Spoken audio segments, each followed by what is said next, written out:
오늘은 9월 30일 로마서 11장 25절부터 36절입니다. 오늘 본문은 하나님은 구원의 계획을 신실하게 이루고 있다라고 말하고 있어요. 지금도 여전히 하나님을 알지 못하고 예수를 믿지 않는 사람들이 있음에도 불구하고 하나님은 그 구원을 계획하시고 신실하게 지금도 그 구원을 이루고 계시며 모든 이들에게 이 구원의 은혜가 흘러가기를 위하여 하나님께서는 계획하신다 이 말이에요. 즉 하나님의 구원에 하나님의 긍휼의 사랑에 대한 얘기를 하고 있다는 것이죠. 25절부터 27절까지를 보게 되면 이스라엘 사람들이 지금 완악한 것은 일시적인 것이고 결국은 그들도 하나님의 은혜 가운데 구원받기를 원하는 것이 하나님의 뜻이다라는 말씀을 하고 있고요. 28절부터는 이스라엘에게도 하나님의 긍휼의 은혜가 여전히 임하고 있음을 얘기하고 있어요. 왜냐하면 하나님은 믿음의 조상들에게 그 후손들에게 복을 준다고 약속했기에 그 약속을 지금도 신실하게 이루고 계시다라는 말씀을 하고 있어요. 33절부터는 사람과 하나님과 딱 비교했을 때 사람은 도저히 하나님의 지혜를 이해할 수가 없다라는 거예요. 하나님을 이해할 수 없다. 아니 이해를 할 수가 없죠. 당연히 우린 피조물이기 때문에 그렇습니다. 그러니까 만물은 하나님이 만들었지만 하나님이 이루시는 것이고 결국은 하나님께로 돌아가게 돼 있다. 하나님의 그 긍휼의 구원의 계획 가운데 우리가 있음을 믿어라 라고 얘기를 하고 있어요. 25절입니다. 형제들아 너희가 스스로 지혜 있다 하면서 이 신비를 너희가 모르기를 내가 원하지 아니하노니 이 신비는 이방인의 충만한 수가 들어오기까지 이스라엘의 덜어는 우둔하게 된 것이라.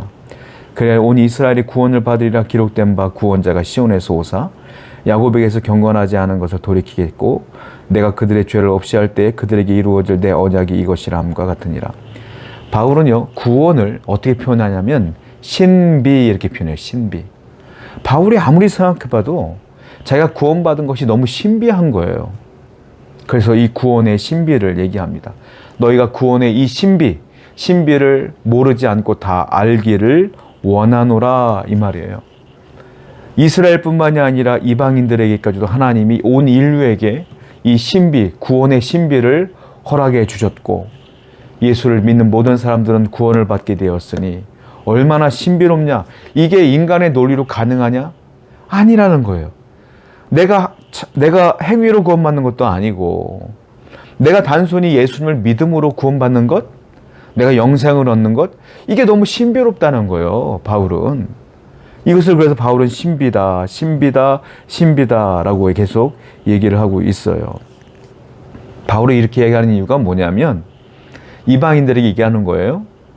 로마 교인들에게 얘기하는 거니까요. 너희가 구원받은 것은 스스로 유대인들보다 우월해서가 아니라 너희가 구원받은 것은 너희가 행위로 구원받은 것도 아니라 너희들 스스로 쟁취한 것도 아니라 바로 전적인 하나님의 은혜다. 그러니까 이게 너무 신비롭지 않냐. 바울이 하고 싶은 말은 그거예요. 그렇기 때문에 너희들은 항상 하나님 앞에 뭐하라? 겸손하라. 교만해서는 안 된다. 겸손하라. 오히려 로마 교인 안에 있는 성도들 외에 로마인들 가운데 하나님을 배반하고 하나님을 핍박하는 자들이 있지 않느냐. 오히려 그들을 긍휼히 여겨라. 하나님은 다 긍휼히 여기는 것처럼 너희도 긍휼히 여겨라. 너희가 이 구원의 신비를 얻은 것에 감사하고 겸손히 너희도 그 복음을 전하기 위하여 노력해야 되지 않겠느냐라는 이야기를 바울은 지금 하고 싶은 거예요. 자, 28절부터 볼게요. 복음으로 하면 그들이 너희로 말미암아 원수된 자요 택하심을 하면 조상들로 말미암아 사랑을 입은 자라. 자, 이스라엘 유대인들을 얘기하는데 복음으로 딱 기준으로 삼으면 이방인과 유대인들의 차이가 있어요. 뭐예요? 복음으로 말하면 너희는 구원받은 자이지만 그들은 예수를 안 믿기 때문에 복음으로만 보면 유대인들은 원수된 자다. 우리와 원수된 자다는 거예요. 그런데 택하심으로 조상들로 말미암아 택하심을 보게 되면 그들은 조상들로 말미암아 사랑을 입은 자라. 하나님이 아브라함에게, 이삭에게, 야곱에게, 요셉에게 너희 후손이 바닷가의 모래처럼 많을 것이라 말씀하셨어요. 그러니까 하나님께서 그 언약을 믿음의 조상들에게 했고 그 언약대로 하나님은 유대인들을 여전히 사랑하신다 이거예요. 복음으로만 보면 원수지만 하나님의 언약과 하나님의 택하심으로 보면 그들도 여전히 사랑을 받고 있고 하나님의 인도하심을 받고 있는 사람들이다라는 얘기를 하고 있는 거예요. 그러니까 뭐예요? 하나님은 어떤 분이다? 정말로 신실한 분이다. 한 번 약속하신 것 끝까지 지켜내고 끝까지 이루시는 하나님이라는 거예요. 그리고 29절에 보니까 하나님의 은사와 부르심에는 후회하심이 없느니라.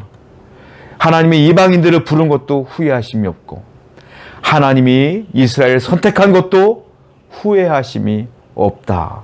이 말이에요. 30절 너희가 전에는 하나님께 순종하지 아니하였더니 이스라엘이 순종하지 아니함으로 이제 긍휼을 입었느니라.